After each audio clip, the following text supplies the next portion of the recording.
내 자녀들에게 이러이러한 이야기, 생각들을 남기고 전해주고 싶다. 내가 있는 건 요게 전부다. 적극적으로 나오는 지금 뭐 재산이 없다고 해서 유언이 필요 없는 것은 아니다.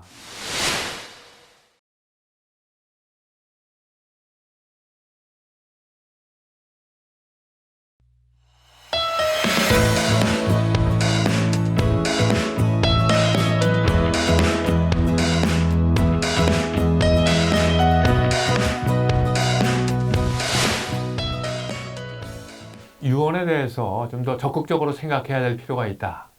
이렇게 이야기하면 상당수의 분들이 유언 필요 없습니다. 가지고 있는 것도 없는데 무슨 유언을 생각할 필요가 있습니까? 이렇게 이야기를 하죠. 자, 가진 것이 없으면, 재산이 없으면 유언이 진짜 필요 없을까? 뭐 다른 말로 표현한다고 하면 가진 것이 없어도 유언을 해야 될 필요가 있지 않을까 하는 생각을 이번 시간에 좀 해보려고 하는데요. 자, 우리가 김 변호사님, 네. 가진 거, 예. 그럼 뭘 가진 것 이렇게 생각을 해야 돼요? 뭐가 재산입니까? 뭐 법률가들이 볼 때 재산이라는 것은 내가 마음대로 처분할 수 있는 게 재산이니까 예. 마누라도 내 재산이 아니고 자식도 내 재산이 아니고 일반적으로 처분할 수 있는 걸 재산이니까. 처분할 수 있는 것. 예. 일반적인 재산. 예. 예. 예, 이게 돈과 관련되는 거. 돈과 관련되는 그게 것만 재산이죠. 재산이다. 이렇게 예. 생각하고 그 외에는 인격체니까. 이제 그렇게 생각하고 그러면 계시구나. 예. 우리 손 선생님 어떻게 생각하세요? 생각해본 적은 없지만 저기 김 변호사님과 다른 대답을 해야 될 것 같은데. 예, 그래야 뭐 같은 이제 적이 없으니까 다양한 재산이라면 글쎄요, 내가 가지고 있는 지식, 생각 이런 것도 재산일 수도 있고, 내 뭐 신체도 재산일 수가 있고, 특히나 이제 말하자면 내가 갖고 있는 나의 생각 뭐 이런 것도 넓게 보면 재산이라고 볼 수 있지 않을까요? 그냥 경제적인 어떤 가치 이런 거 보면 떠나서. 예. 예. 이제 우리 김 변호사님은 이제 유형 자산, 이제 구태여 말로 표현한다고 하면 눈에 보이는 이제 이런 유형 자산이 있고 그것만 있는 것이 아니라 무형 자산도 있을 수 있다. 예. 요즘 뭐 엄마 찬스, 아빠 찬스 많이 얘기하잖아요. 네.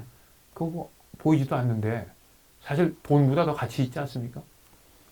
그거는 이제 평가, 제가 말하는 유형이라는 것은 예컨대 지금 아까 말한 생각도 가치가 있는 생각이 있거든요. 그럼 우리가 이제 지적 재산권이라는데 그런 거는 뭐 충분한 상속이라든가 뭐 유언의 대상이 되는 거고, 그 아빠 찬스 그거를 갖다가 그걸 뭐 사회적 재산이라고 볼 수 있어요. 자기가 가정적 재산 이렇게 표현할 수 있는데 그런 거는 또 유언의 대상이 되기는 곤란하기 때문에 지금 말씀하시는 이 포커스가 유언, 유훈 이쪽이기 때문에 제가 그런 거는 재산이 아니다 이렇게 평가한 겁니다. 확실히 그 변호사들이 그 돈에 민감하다는 사실을 우리가 알 수 있겠네요. 예, 뭐 무조건 다 돈으로 환산되지 않으면 뭐 재산이 아니다. 네. 근데 저는 사실 손 선생님에게 더 가까운 편이에요.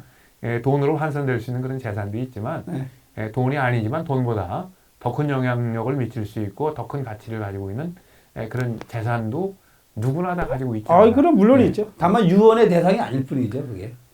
유언의 대상이 아빠 아니라 찬스를 내가 유언으로 한다. 이 유언의 대상이 아니라 유언 중에 법률적으로 효력이 있는 부분이 그렇지. 이제 그렇게 되는 것이고 유훈이라고 이제 그 이야기할 수 있겠는데 유언이라고 하는 그런 측면에서 보면 눈에 보이지 않는 그런 재산들도 이제 유언장의 내용 중에 충분히 포함시킬 수 있지 않겠나. 경제적인 이해에. 우리 조금 뭐 사적인 질문이 될 수도 있겠습니다만 우리 손 선생님 자녀분 계시잖아요. 예. 자녀분한테 딱 한마디만 남겨라 그러면 혹시 뭐 남기고 싶은 이야기 있어요? 지금까지 생각했는데 예. 아직도 생각해내지 못했습니다. 한마디 무슨 얘기를 해야지. 하고 싶은 거야, 하세요. 근데 이 자리에서라도. 이제 이런 생각은 했어요. 예. 나도 말하자면 유언장이라고 그럴까? 내 죽은 후에 이걸 어떻게 내 장례를 치르고 우리 아이나 한테 어떤 내용의 얘기를 해주고 싶다라는 생각은 늘 했어요. 그게 왜냐면 이제 지금도 뭐 틈나면 밥 먹으면서도 얘기하고 있긴 하지만 그게 이를테면은 글로써 내가 죽은 뒤에 우리 아이한테 전달되면 그것이 오랫동안 가슴에 남을 것이다. 그거 좀 멋지게 쓰고 싶거든요. 근데 멋진 그 아이디어가 잘 안 나더라고.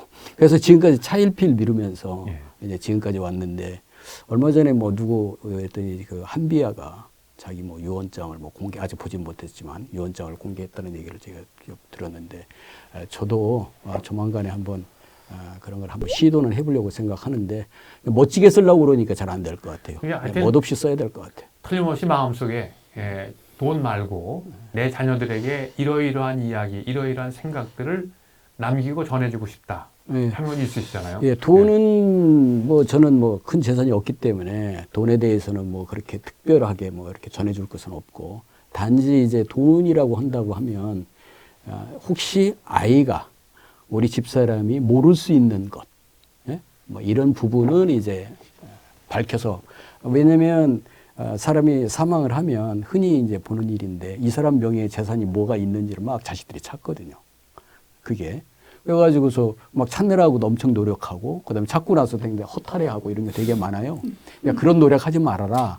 내가 있는 건 요게 전부다. 라고 해가지고 간단하게 써주면 그것이 뭐 어떤 유산에 대한 어떤 뭐가 아니라, 그 금액, 크기가 아니라 그런 부분을 좀 명확하게 해주고, 두 번째는 저의 생각, 삶에 대한 저의 생각이나 이런 것들을 뭔가 얘기를 해주고 싶은 그런 생각은 있습니다. 예, 그러니까 뭐 재산이 많거나 적거나 간에 우선 일단은 내가 가지고 있는 것이 이러이러한 것이다 하는 것들을 좀 정리해서 남겨줄 수 있으면 굉장히 이제 도움이 될 수 있을 것 같다. 예, 그러네요. 그거 정말 어디에다 뭘 뒀는지도 모르고 뭐 그런 일이 있을 수 있겠죠. 뭐 정말 재산이 많은 사람 같으면 관리해주는 사람이 따로 있어서 그럴 수 있겠습니다만 많은 분들이 그럴 수 있다 생각이 되네요. 자, 이제 유언 잘 하려고 하면, 유언장 잘 만들려고 하면 내가 가지고 있는 유형 자산을 잘 목록화를 해야 될 필요가 있겠다. 지금 아까 말씀 들어보니까 그런 생각이 들고, 지금 두 분은 다 부모님이 아직 생존해 계신가요? 저는 뭐 고하세요? 장인 장인 고, 장모나 제 고하시구나. 예. 우리 저는 두 분 다 계십니다. 아주 뭐 행복한 놈인데 저도 사실은 이제 고아입니다. 뭐 이 나이에 뭐 고아 뭐 그렇습니다만 저희 아버님이 이제 돌아가실 때 하여튼 이제 그 귀에 못이 박히도록 이제 저희 이제 가훈이다 이러고서 남기고 가신 이야기가 있어요. 그 이야기가 사실 어떠한 재산을 남겼던 것보다 제 인생에 더 큰 영향을 미치고 있다 이렇게 생각을 해요. 그래서 우리가 이제 재산이 없더라도 자녀들한테 이제 그런 부모의 생각이나 이런 것들을 좀 남겨줄 수 있으면 도움이 되지 않겠나 그런 생각을 해봤네요. 궁금하지 않으세요? 오늘 어떤 말씀을 남기고 가셨는지? 이렇게 얘기하면 좀 물어보고 그래야 되는데 뭐 반응이 없어가지고. 당연히 나올 줄 알았는데. 궁금합니다. 아주. 이게 뭐 옆구리 찔러서 절 받는 느낌이다. 저희 아버님은 원래 목회를 하셨거든요. 목회하셨는데 저한테 이제 하신 말씀이 항상 경천 애인 이렇게 하셨어요. 조금 다르지만 뭐 이제 조금 종교적인 얘기입니다만 하나님을 잘 섬기고 주위의 사람들을 사랑하는 그런 삶을 살아라. 사실 제가 좀 이기적이거든요. 제가 좀 이기적이고 그런데 이기적으로 살 때마다 그 아버님 말씀이 떠올라요. 그래서 이거 조금 삶의 방향을 바꿔야 되지 않을까. 제가 이제 그런 생각을 하게 되는 뒤에는 저희 아버님이 이제 저한테 남긴 그런 이야기가 돌아가신 지 꽤 오래됐음에도 불구하고 큰 영향을 미치고 있다. 부모로서 이제 그런 것들을 자녀한테 남기고 갈 수 있으면 굉장히 재산을 남기는 것보다 훨씬 더 도움이 되겠다. 그러니까 재산이 없기 때문에 유언 필요 없다. 나는 그냥 죽어야 된다. 이건 아닌 것 같다는 거죠. 제 개인적인 생각입니다.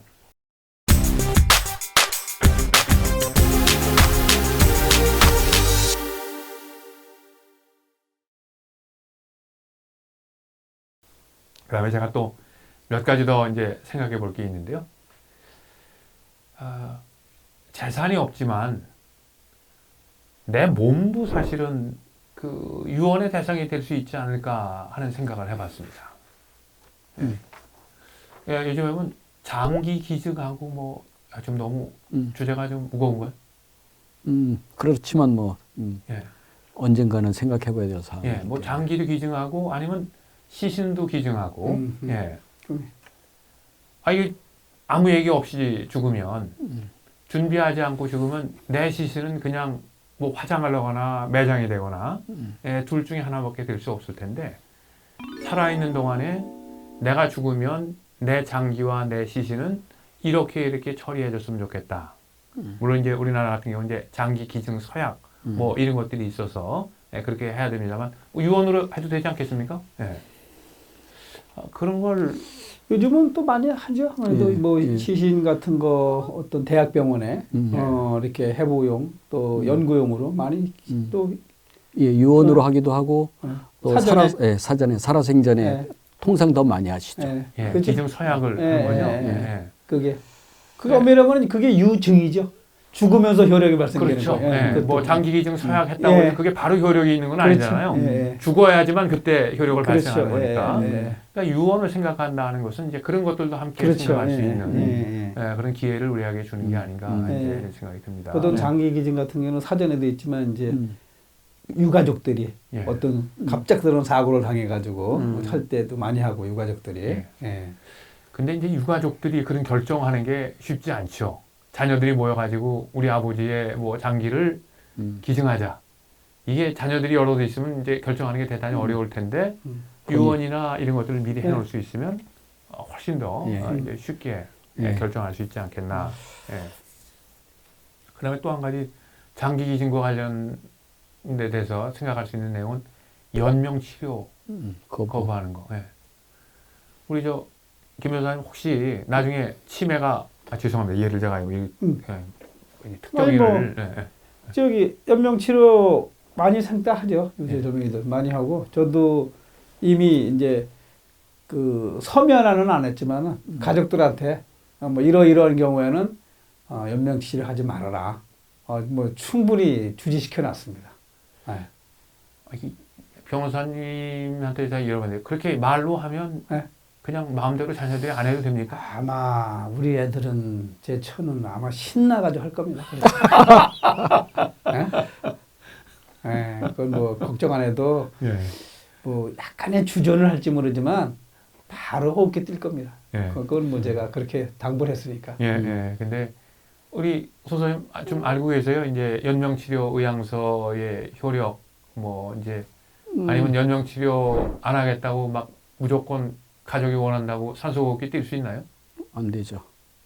안 되죠. 안 되죠. 가족이 또 네. 동의하면 힘들죠. 가족이 동의한다고 무조건 뛸 수 있나요? 가족이 동의를 하면 예. 할 수 있습니다. 예. 그러나 뭐 적어도 어떠한 상태가 돼서 어느 정도의 뭐 그렇죠. 의료진이나 이런 것들이 다 더 동의가 이상, 돼 있을 예. 때만 그렇죠. 뛸 수 있는 것이죠. 그렇죠. 가족이 동의를 해도. 예. 네. 예. 이게 사실 가족의 동의만 있으면 될 것 같지만 현실적으로는 그게 의료진의 동의를 얻기도 쉽지 않고 이제 그렇기 때문에 사실 살아있는 동안에 연명치료 의향서 뭐 이제 사전 연명치료 의향서 같은 걸 정해서 내가 이러이러한 상태가 됐을 때는 이렇게 해달라 하는 것들을 미리 해놓지 않으면 역시 이제 굉장히 큰 어려움을 겪는 걸로. 예. 저는 이제 오래전에 했습니다.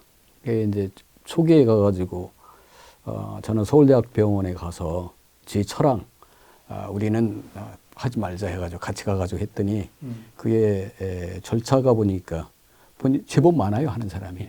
그래서 기다렸어요. 예약이 쭉 차 있어가지고. 왜냐면 가서가 무조건 하는 게 아니고 교육을 받습니다. 어떤 경우에 이렇게 하고 하는 거를 한 30분 정도 해서 내가 그래도 너 원하느냐 이렇게 물어서 한다고 그러면 그때 하는 거거든요.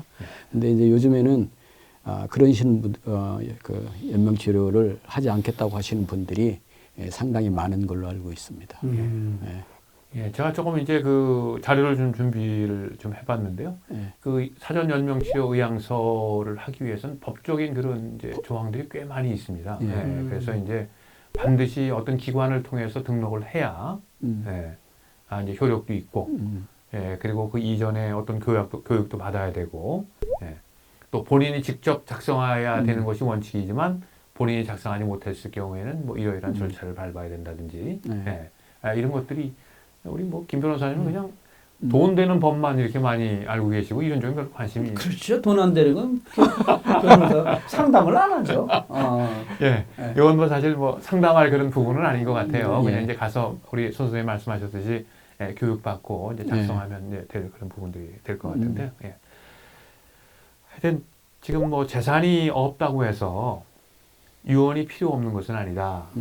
재산이 없지만 여러 가지 그런 형태로 유언과 같은 그런 관점에서 생각해보고 우리가 정리를 해볼 그런 부분들이 여러 부분이 있다. 근데 한 말씀만 더 드리면 저는 아까 말한 대로 사전여명 치료를 거부한다 해가지고 제 집사람이랑 같이 가서 했는데 우리 아버지 어머님이 살아 계시거든요. 어머님이 얼마 전에 이제 병원에 입원하시고 병원에 갔을 때 제 생각은 사실은 우리 어머니한테도 사전여명 치료를 거부하겠다 병원에다 이렇게 그런 마음이고 그렇게 했는데 그 동생들이 다 동의해야 돼요.